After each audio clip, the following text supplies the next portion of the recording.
quiero primeramente agradecer la instancia de poder desarrollar este curso, que es importantísimo para todos nosotros que tenemos nuestras raíces mapuche, y me gustaría, si fuera posible, solicitar la segunda parte, porque nos van a dejar con todas las ganas de poder seguir tejiendo nuestra historia a través de las lanas, del telar, y ciertamente nos falta muchísimo para aprender.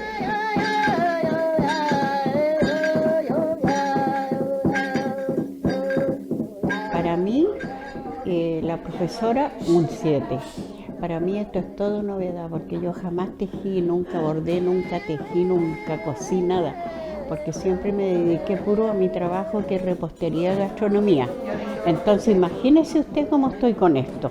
Ya me siento tan realizada, terminé mi primer trabajo, empezando el segundo. Así que esto no se pierda.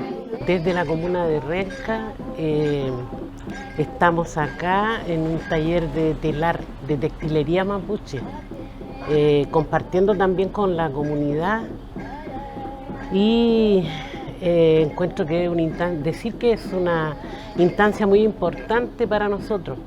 Es un eslabón de una transmisión cultural mapuche que para nosotros nos recuerda que quienes somos viviendo en medio de la ciudad.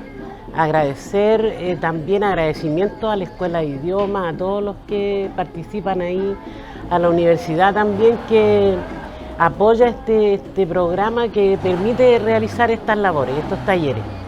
Estoy muy agradecida de participar en este telar. Yo lo deseaba con muchas ansias, porque quería aprender a tejer y a hacer cosas para mi familia.